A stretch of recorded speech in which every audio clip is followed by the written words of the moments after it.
Good morning, everyone. I'm John Myrie, and welcome to the Wisconsin Northland Outdoors. On this week's show, we have reports and tips from Jarrett McCarthy down at Hayward Bait and Bottle, and then we talk summer fishing with Hayward Area Fishing Guide Jim Leahy. Lots to cover on this week's show, all coming up right after these messages.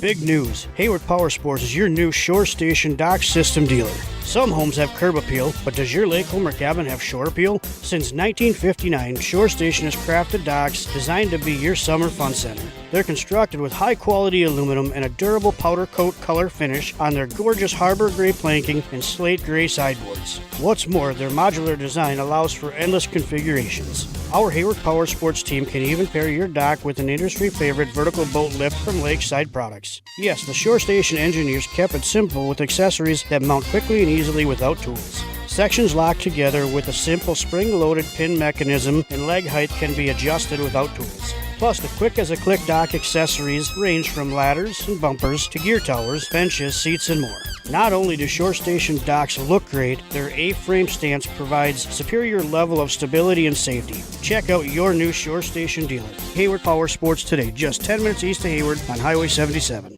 Riding along in my automobile. Bumping into things unexpectedly? Make your first choice for collision repair. Ernie's Auto Body, featuring the most advanced collision repair facility in Northwest Wisconsin. With a state-of-the-art spray, bake down, draft paint booth for that better-than-new finish, laser technology for precision frame alignment, loaner cars available, computerized estimates, written guarantees, and documented unmatched customer service, the clear choice is Ernie's Auto Body, south of Hayward on Highway 63 and Nursery Road, where quality is no accident. Lynn's Custom Meats and Catering welcomes you to stop by for their great lunch menu. And while you're there, Lynn's also has a great selection of custom-cut meats and sausages, as well as many varieties of snack sticks, jerky, fresh cheese curds, and much more. Lynn's is open Mondays through Fridays from 9 to 5:30 and 9 to 4 on Saturdays. Lynn's Custom Meats and Catering in Hayward. Hi, this is Ann the Tool Girl from M&M Rental. Here at M&M Rental, we have it all for you do-it-yourselfers and contractors. Concrete tools, metal brakes, man lifts, log splitters, skid steers, and everything you'll need for excavating and trenching, plus much more. And for fun on the water, we have jet skis, ski boats, pontoon boats, fishing boats, kayaks too. From lawn care equipment to tools and sporty goods. We have it all and we deliver. Give us a call at 634-3146. M&M Rental, located on Highway B, Hayward.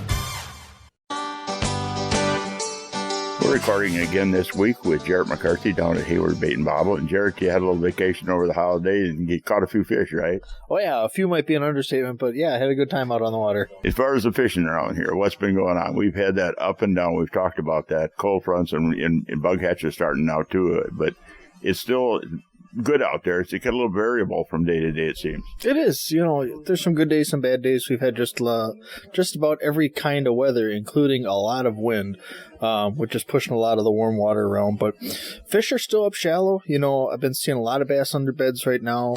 Crappies are, getting towards the end of their spawn. We got a couple lakes that crappies are still full of eggs. Lake that I was on yesterday, the crappies were all spawned out. Walleye are still shallowish or coming up shallow during that evening bite or what have you, but they're pushed out just a little bit deeper during the day.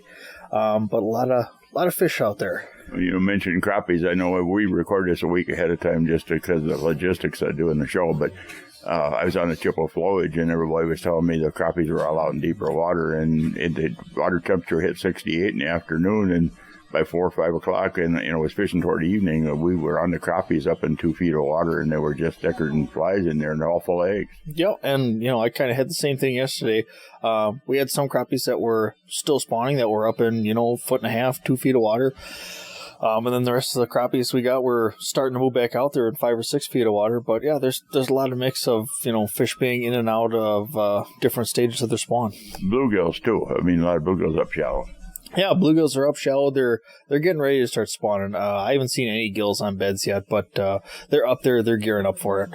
When it comes to panfish, one thing I've been doing for a long time now is I use live bait when I need to use live bait, but if I can get along with things like gulp live minnows or plastics, if you're active slip bobber, and I'm doing the same thing with walleyes, basically, you cast that bobber out there and move it, stop, move it, stop, move it, and you seem like you catch a lot more fish doing that because you're covering all that water. We talked about that before. You get to cover a lot more water, and you're fishing just a little bit more efficiently, so you're not wasting 30 seconds to a minute reaching in, finding a minnow, getting it hooked up. You're not casting your minnow off. Every once in a while, you might have to readjust your plastic that might get pulled up or down the hook or what have you, but yeah, it's definitely a great way to fish. It's a great way to be a lot more selective of those active fish when you first get onto a school of them, and then once you start to see some picky fish, then you can switch back over to your live bait if you've got it available and catch those pickier ones. Or you can also set another line. You're allowed 3 lines, so you can throw a couple of bobbers out there with minnows while you're actively fishing with gulp or something else, and you get the best of both worlds. Yeah,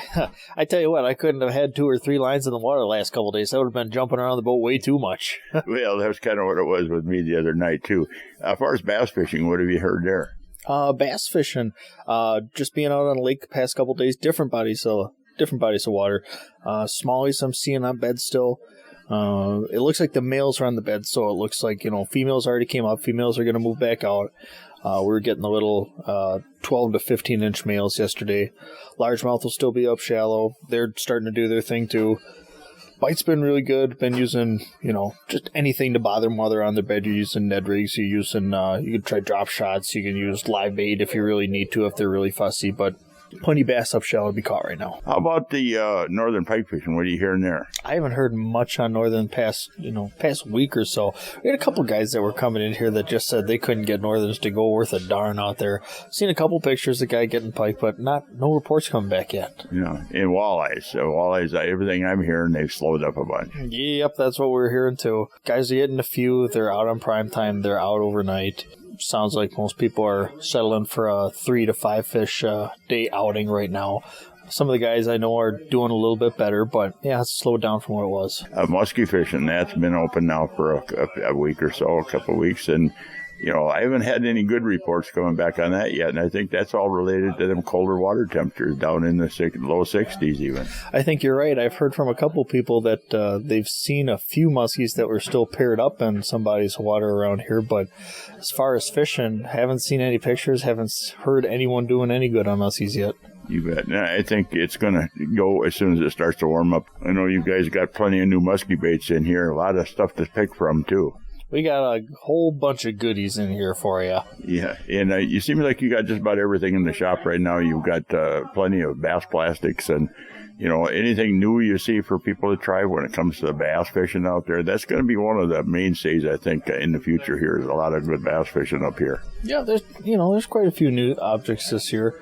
It's just about adding techniques to your tackle box, and you get a lot of guys that come up here that are somewhat stuck in their same old ways. And we had a guy that came up here the other day and he was asking, how do you go approach smallies out on certain lakes? I was like, all right, we'll set you up with a Ned rig gear. So I'll set him up with a Ned rig gear. He's like, I'd never really tried that, never really wanted to get away from it. He comes back the next day, he's like, that Ned rig deal was awesome. I went out there, I caught 40, 50 smallies out of there. Can we go back and find another color? Show me some other stuff that I can use out there. So, with as many new baits as there are out on the market, just add new techniques every year. You mentioned that Ned rig too, and that's more of a finesse bait, dude. That's basically, a lot of people try that. They get too aggressive with it. There's times when they'll hit it, but it's actually made just pretty much to almost drag it on the bottom. Yeah, it is. And right now with the smallies on their bed, it's really, really, really working. So if, you just are fan casting, you stumble across a smallie on the bed, or if, you're just popping that thing along the bottom, they'll hit it. But yeah, it's a great technique. And you've got one of the keys to that Ned rig too is it works better than anything else is the worm itself that you put on it. And Z-Man was the one that made the first floating one, I think. But you've also got other ones that float because they'll stand up with it and sit upright in the bottom. Yep, so there's Z-Man and then there's Guggen. Those are the two main ones that we have in the shop. And Z-Man, they've got a whole bunch of different colors, and they're the mainstay. But then Guggen, what Guggen did last couple of years is they invented that Ned rig that has the rattle in it. So, you're getting a little bit more commotion on the bottom when you're dragging that along. Interesting stuff. If anybody's looking for information on the Hayward Lakes area here as far as the fishing, you got plenty of good information and people here that can kind of steer them in the right direction, too. Yeah, come on in, ask questions. We'll show you what's working, what's not.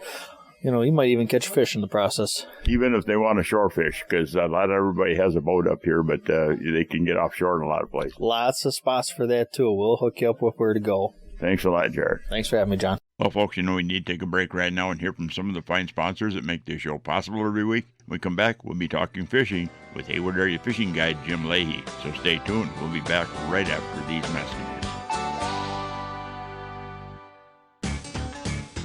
Hayward Bait and Bottle is your one-stop for the Hayward area's largest selection of rods, reels, lures, fishing electronics, boating supplies, and they've now expanded their selection of soft plastic bass and walleye baits. No matter what you're fishing for, at Hayward Bait and Bottle, you'll find everything you'll need for a successful season. And while you're there, in their bottle shop, you'll find a full selection of beer, wine, and liquor, too. And also, don't forget, now they carry Shoremaster docks, lifts, and accessories at Hayward Bait and Bottle. The Hayward Lakes Visitors and Convention Bureau in Sawyer County, Wisconsin welcomes you to our Northwoods hometown. No matter the season, no matter the activity, you'll always be surrounded by our great outdoors. What more could you ask for in a vacation destination? Woods, waters, world-class events. Contact us for information on lodging, dining, attractions, events, trail conditions, and more. Order your free vacation guide and start planning your getaway today. Visit us at haywardlakes.com or call 1-800-724-2992. Hayward Power Sports actually has Lund fishing boats in stock and available for sale. I know, in today's world, it's unheard of, but we have a limited number of 2022 Lunds, all rigged and ready for the water with Mercury outboards. From the 1650 Rebel to the 1875 Pro V Bass, they'll all go fast. Built by fishermen for fishermen, Lunds feature boating's best warranty with 3 years of bow to stern and lifetime hull coverage, and no boat holds its value better. Get your Lund at Hayward Power Sports, just 10 minutes east of Hayward on Highway 77. Big fish stories come to life at the Freshwater Fishing Hall of Fame. The world's largest shrine to freshwater anglers boasts a 4.5-story tall walk-through muskie that's a half a city block long. It's like taking a peek into Granddad's old tackle box with thousands of mounted fish, antique outboard motors, and historical sport fishing artifacts. Stop in and take a chance on our 50-50 cash raffle. You could walk away with a pile of cash. See the big ones that didn't get away at the Freshwater Fishing Hall of Fame, Highways 27 and B in Hayward. Open daily, including Sundays, through October 31st at 9:30 a.m. Welcome back to another segment of this week's Wisconsin Northland Outdoors, and this part of the show is brought to you by the Hayward Lakes Visitor and Convention Bureau. For more information on lodging and vacationing here in the Hayward Lakes area, check out their website at haywardlakes.com. Well, folks, one of the people we get on here is Hayward Area Fishing Guide Jim Leahy. Haven't had him on here for a while, but I got a chance to talk to him the other day on the phone about fishing and going into the summer. Jim, good to have you on the show here. Hey, thanks for having me. Let's talk a little bit about summer fishing. Although it doesn't seem like summer as we're sitting here talking, we're into June and we've got temperatures way below that we normally should have, including water temperatures, but sooner or later we're going to be looking at summer, and we're already starting to see some of the things we see in summer, which are huge bug hatches going on in the lakes and a lot of food out there and forage, and it affects the fishing. And it makes a big difference once we get into summer. It does. We're going into the summer with high water as well.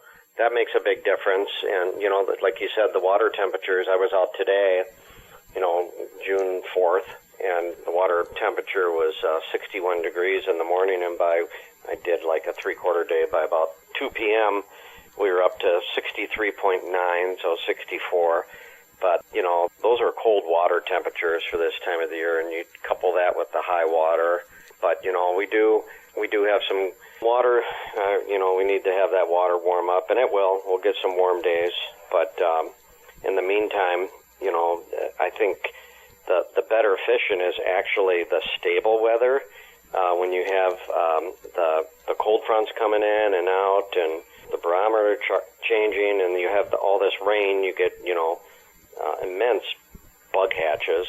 If we could get some stable weather, that lessens the chances of the bug hatches, and it just stabilizes everything, and you get much better fishing. I'd rather have 8 days of 80-degree weather with light winds than this up and down stuff that we've been having, because it has been affecting the fishing. Well, yeah, a lot of people don't realize that you mentioned unstable weather. I had actually a professor that deals with studies in bugs in the boat a couple of years ago, and he actually confirmed it, that when you get those huge barometric swings back and forth in unstable weather, that's what triggers these big hatches of bugs coming up, and when you got a lot of food in the lake, and that's one of the things that, why the summer fishing gets hard. People, you talk about the later in the summer, the dog days and all this stuff.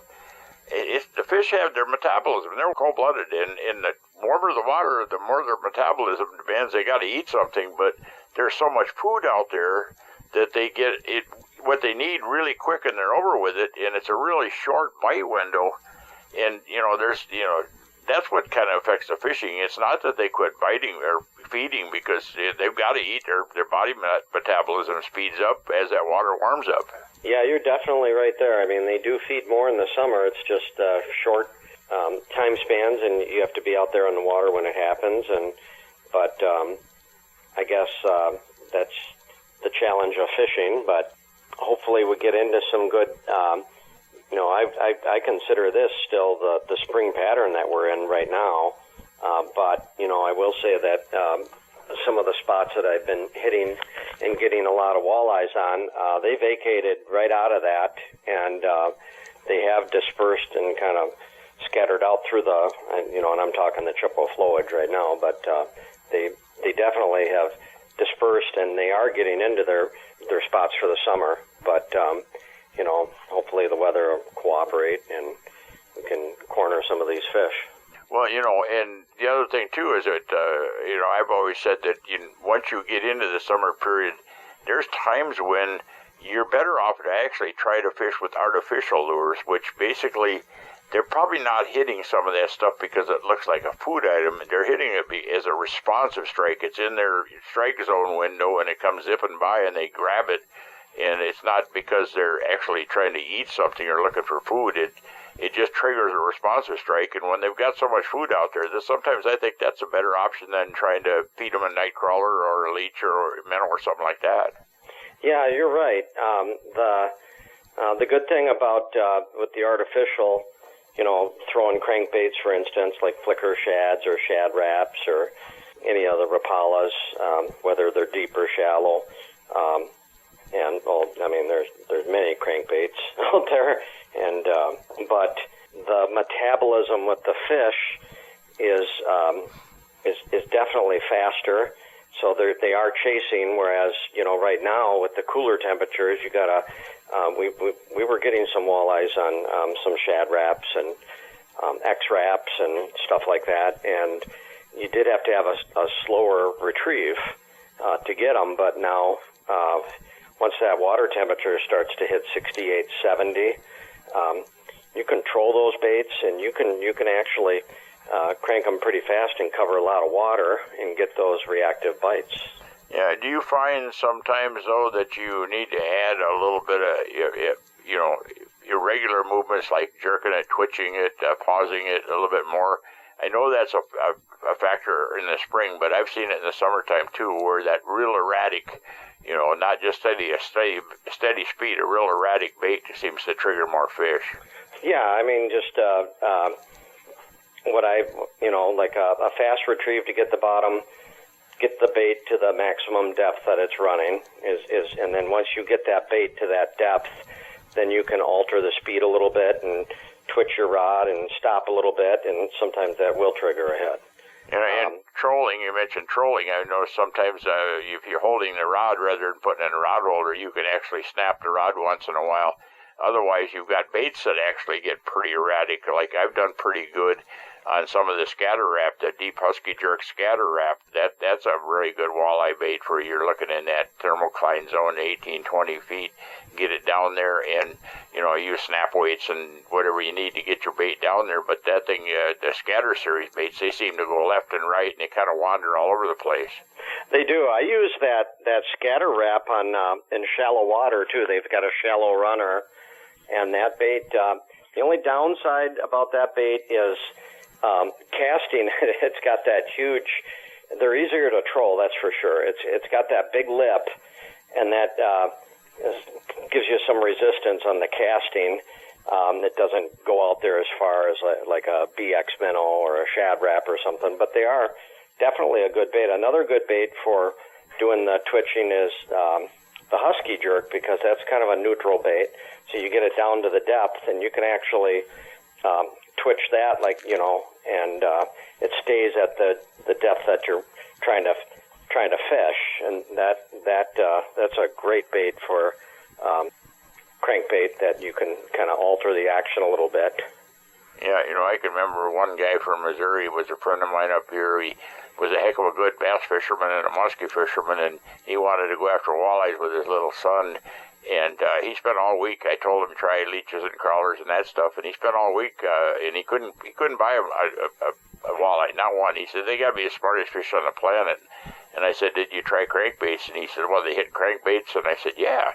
And I said, well, one of them is a quarter-ounce rattle trap, and they work on the flowage, too. And, man, he went out that same night and caught 28 walleyes. I mean, so sometimes just that little change to go to a more aggressive presentation where you're moving that bait and fast and making a racket that really kind of triggering that response is the answer. Yeah, I'll tell you what, that rattle trap is a nice bait, and the nice thing about it is if you lose it, you don't have to go to the bank. It's in the crankbait world, it's a relatively cheap bait, kind of like a flicker shad almost. Yep. But they work. They're a good bait. Well, folks, we need to take yet another break and hear from even more of the fine sponsors that bring this show to you every week. When we come back, we'll have even more from Hayward Area Fishing Guide Jim Leahy. So stay tuned. We'll be back right after these messages. Are you in need of marine service? If so, call Earls Marine, located on County K between the Big Lakes. Earls Marine is a local Johnson Avenue authorized sales and service representative. Need a boat lift? Earls Marine handles shore station. Need a boat or a pontoon for a few days? Just call for rental information. Since 1966, Earls Marine has provided outstanding marine service to this area. For outstanding service, open 7 days a week for sales, and they have live bait, tackle, and fishing licenses too. Call Earls Marine today at 715-634-4783.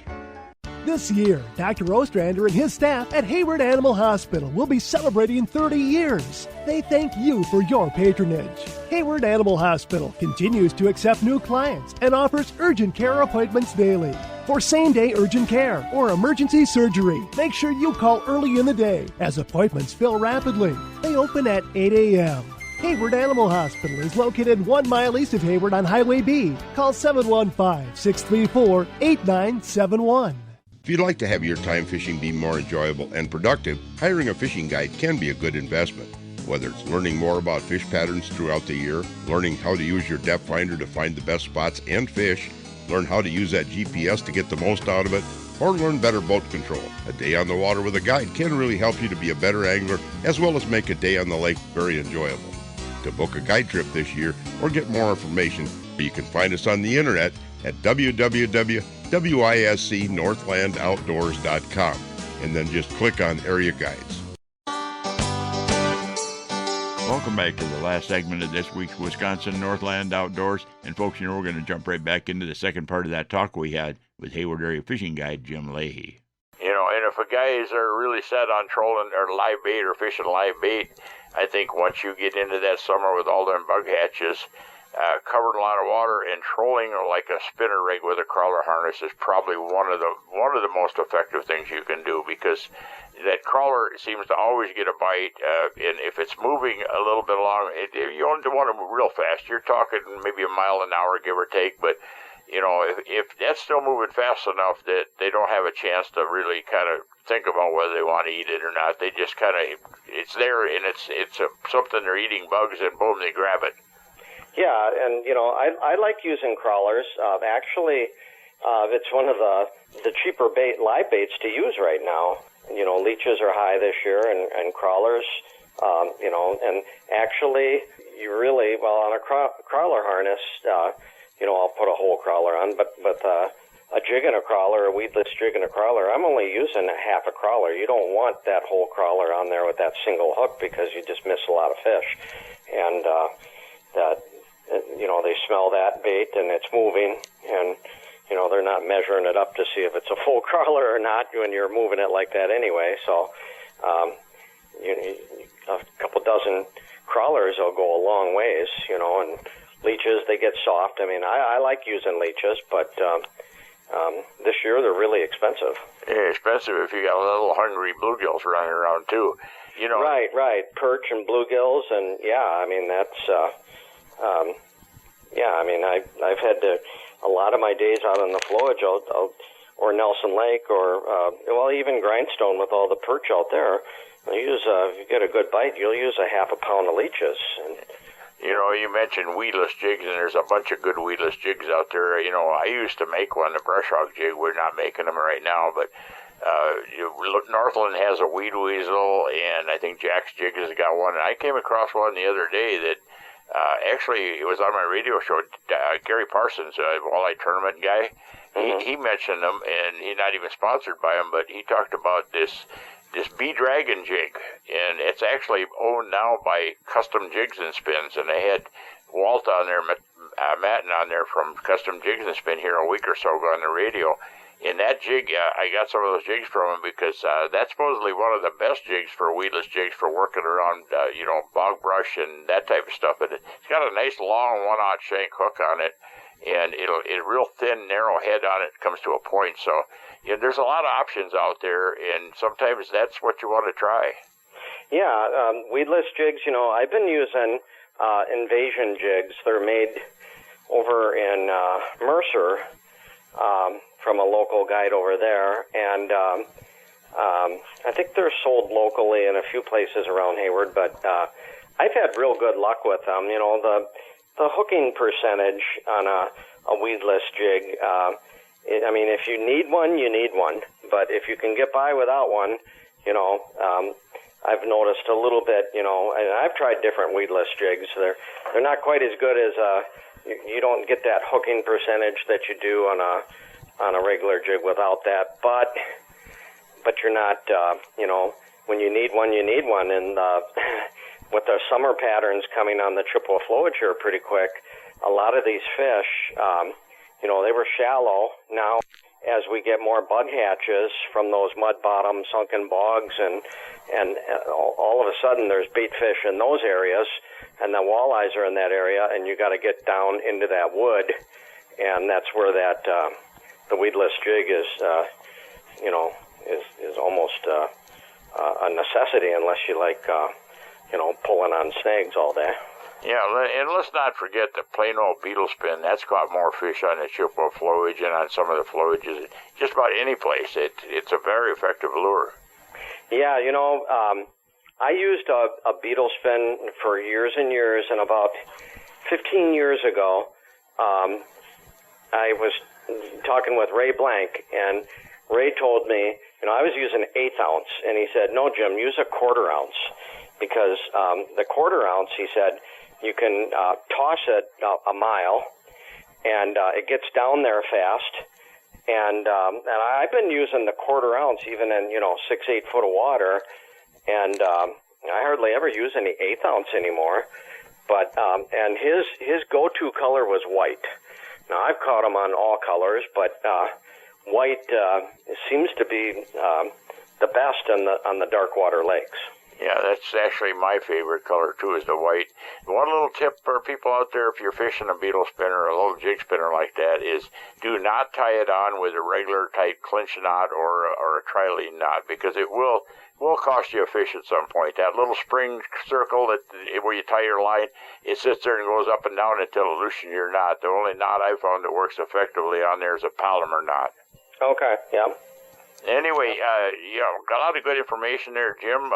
You want to give out some guide information? Somebody's looking to get you for a guide this year? Yeah, I can be reached at 715-558-9719. And I have a website. It's easy to remember, haywardguideservice.com. Well, thanks a lot for coming on here, Jim. Oh, thank you. Well, folks, we're about out of time for this week's show. I'd like to remind everyone out there that if you miss a show, go to our website at wnoradio.net. From there, you can link to our podcast site, and the show is also on Spotify and Google Podcasts every week. And also, if you're looking for information on vacationing and lodging here in the Hayward Lakes area, check out the Hayward Lakes Visitor and Convention Bureau website at haywardlakes.com. Thanks for listening, folks. We're out of time, and we'll be back again next week with another interesting show for you. Listen with me, I'm gonna take you there to our Wisconsin outdoors, our Wisconsin outdoors. This program has been produced and hosted entirely by Wisconsin Northland Outdoor Communications. Any and all views expressed are not necessarily those of the station.